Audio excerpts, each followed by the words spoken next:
I started working the night shift at the hotel because I thought it would be quiet. No traffic noise, no crowds, no managers breathing down my neck. Just me, the security monitors, the soft hum of fluorescent lights, and the endless beige hallways of a building that always smelled faintly of cleaning products and something older, something trapped beneath the carpets. The hotel wasn't fancy, but it was tall. 12 floors, long corridors, identical doors, each one with a brass number screwed into the wood like a small, silent promise that this room existed, that if a guest knocked, there was a space waiting for them inside. That's what I believed at first, anyway. On my third night, I did my routine floor check. It was nothing special. A slow walk through every hallway, making sure no one was wandering around, no doors left ajar, no suspicious sounds. Most of the guests were asleep. The carpet swallowed my footsteps, and the air felt extra hollow, like the building itself was lightly breathing. I reached the 10th floor and felt it immediately. Something was wrong. I couldn't explain it, but the air felt thicker, heavier, like walking into a room where a conversation had just stopped. I looked down the hallway, and I saw the door. It was slightly darker than the others, the wood a shade deeper, the number polished and clean. Room 428. I stopped walking. Our hotel didn't have a room 428. The 10th floor only went up to 417. I knew that because I'd memorized the floor map during training, because I'd cleaned those hallways a dozen times. There should not have been a 428. I blinked a few times, expecting the number to vanish, expecting my eyes to fix whatever trick the shadows were playing. But the door stayed. The number stayed. Even worse, I felt it. I felt like something behind that door was awake, not moving, not breathing, just waiting. I leaned in a little closer, my hand hovering a few inches from the doorknob. The metal looked colder than the rest, like it had never been touched by warmth. And then I heard it. Not from the hallway, not from behind me, but from the other side of the door. 3 slow knocks from inside. When I heard the knocks coming from inside the room, my body froze. It didn't make sense. It couldn't make sense. If something was inside, how did it get there? There was no keycard activity, no booking, no cleaning report. That room didn't exist in the system, and yet, something was polite enough to knock. I didn't answer. I just stood there staring at the number on the door, waiting for logic to come save me. The knocking happened again, slow, patient, controlled. I leaned closer and asked, barely above a whisper, "Front desk, can I help you?" There was a pause, then a voice, soft, calm, almost friendly. "I think I'm in the wrong room." The voice sounded normal, too normal, like someone trying very hard not to sound scared. I swallowed. "May I have your name?" Another pause. "You should already know it." That's when a thin line of fear started crawling up my spine. Guests normally shout, they complain, they sound confused or angry, but this voice didn't sound lost. It sounded like it had been waiting for me. I slowly pulled out the master key card, my fingers shaking slightly. Every part of me was screaming not to use it, not to open something I didn't understand. But hotel policy is hotel policy. If a guest says they're trapped, you don't ignore it. I held the card near the lock. Before I could swipe it, the doorknob turned. From the inside, it turned slowly, inch by inch, like someone testing whether it was locked. Then the voice spoke again, closer this time. "If you open it, you can't pretend you didn't see me." The handle stopped moving. The silence spread again through the hallway. No air vents, no carpet noise, no elevator hum. Just me, and whatever was breathing quietly on the other side. And that's when I noticed something that made my stomach drop. On the door's surface, right under the number, faint scratch marks were etched into the wood. 4 words, scratched by something sharp. "We have been here before." After I saw the scratches on the door, I stopped thinking like an employee. I started thinking like someone who had made a mistake. I stepped back from room 428 slowly, keeping my eyes on the handle, half expecting it to start turning again. It didn't. The door stayed perfectly still, like nothing had ever happened, like it had never knocked, like it had never spoken. I walked back to the security room without running. I didn't want to look scared. I didn't want the building to feel it.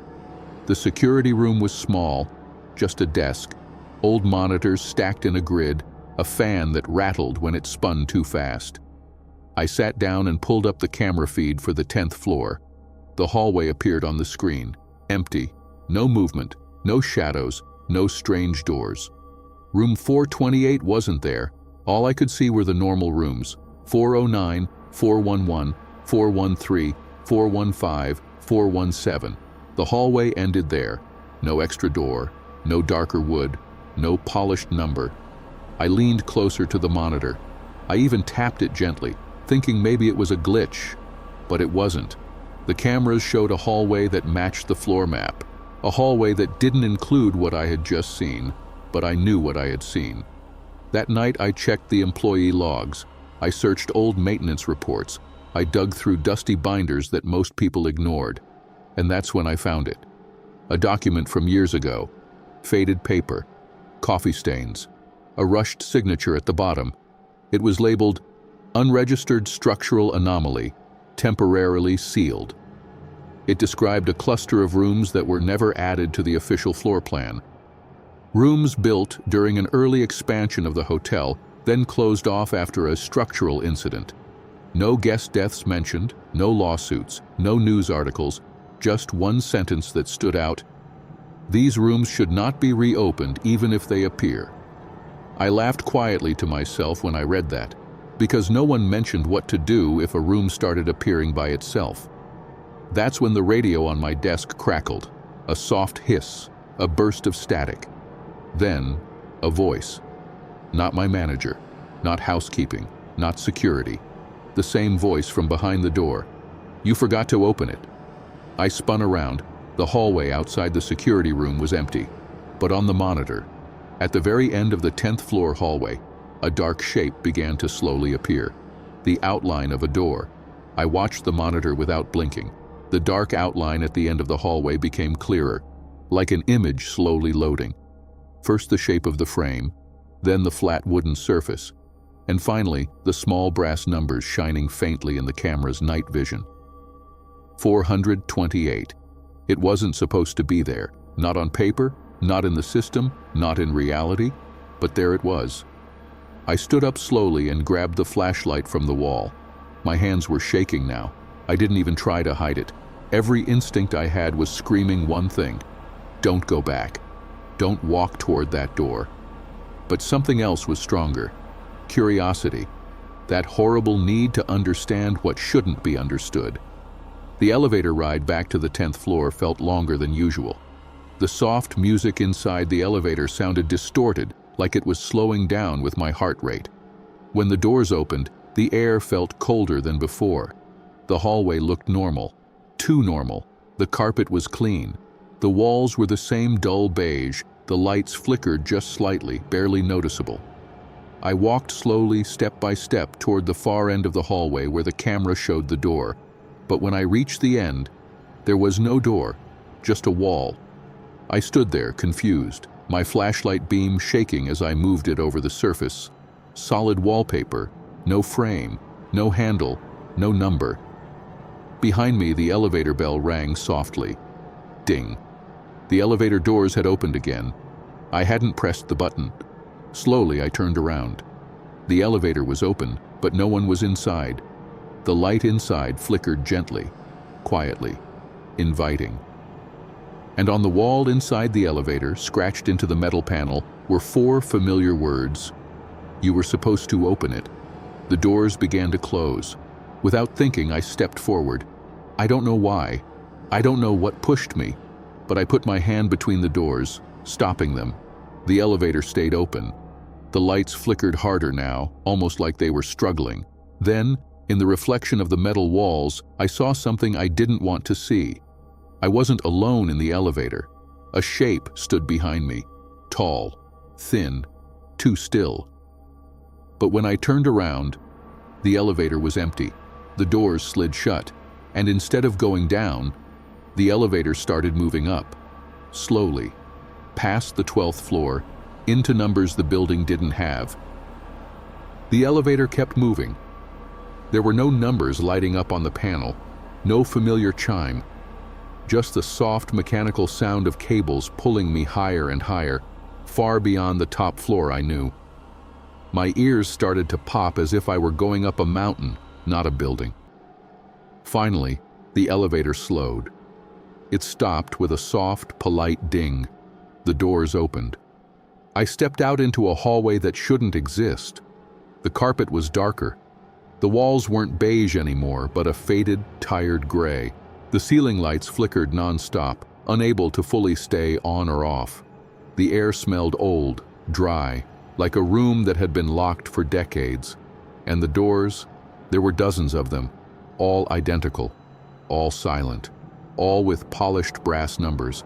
But something about the numbers was wrong. They didn't follow a normal order. And at the very end of the hallway, darker than all the others, I saw it. 428. I walked toward it without thinking. My footsteps made no sound. The carpet felt thicker here, like it was swallowing every movement. I stopped in front of the door. It looked exactly like the one from the normal hallway, but the handle was already turned. The door was slightly open, just a crack, enough to see darkness inside, enough to feel cold air spilling out. I leaned closer. Inside, I couldn't see furniture. I couldn't see walls. I couldn't even see the floor, only blackness. And something else, breathing, slow, steady, not struggling, patient. Then the voice came again, not from the door, not from behind me, but from everywhere. You took too long. The crack in the door grew wider. I saw movement inside the darkness, not arms, not legs, just shapes, shifting slowly like shadows learning how to stand. The hallway lights flickered harder now, like they wanted to die. My heartbeat grew louder in my ears, and behind me, I heard footsteps. Not one set, many, slow, perfectly in sync. I started to turn around. The breathing behind the door got closer, closer, closer, and just before I could fully face whatever was behind me, the floor went completely silent, the lights went out, and the door of 428 opened all the way. When the door opened completely, I expected darkness to swallow me, but it didn't. Inside room 428, there was no monster. No shadows crawling on the walls, no strange shapes moving toward me. There was a bedroom, a perfectly normal hotel room, a bed made neatly, curtains gently moving as if touched by a breeze. A lamp turned on, casting a warm yellow light. It felt safe. Too safe. Behind me, the hallway lights flickered back on, the sound returned. The hum of electricity, the faint buzz of old bulbs fighting to stay alive. The footsteps vanished, the breathing stopped. I slowly stepped inside the room, the door closed behind me without a sound. I stood there, frozen, scanning every corner. Nothing moved, nothing felt wrong. I was alone, or so I thought. Then I saw the mirror on the wall. It wasn't reflecting the room, it was reflecting the hallway. But not the normal hallway. It showed the long, impossible corridor with the broken numbers, the doors that didn't belong, the flickering lights, the endless silence, and in the reflection, I saw myself, standing outside the room, looking at the door, hesitating. My real body was inside, but my reflection still stood outside. The reflection slowly raised its hand and knocked on the glass from the inside. Tap, tap, tap. A soft voice filled the room, not from the hallway, not from the door, from the walls. Now you know where it is. The lights flickered one last time. I blinked, and suddenly I was back in the real hotel, back on the 10th floor, standing in front of a normal wall, no door, no number, no scratches. The hallway looked normal again. The cameras showed nothing. The logs stayed empty. No one believed my story. But sometimes, When I work late shifts in other hotels, when the halls get too quiet, when the air feels a little heavier than it should, I see it. A door that shouldn't exist. A number that isn't on the map. And in the silence, I can still hear it. 3 slow knocks from the inside.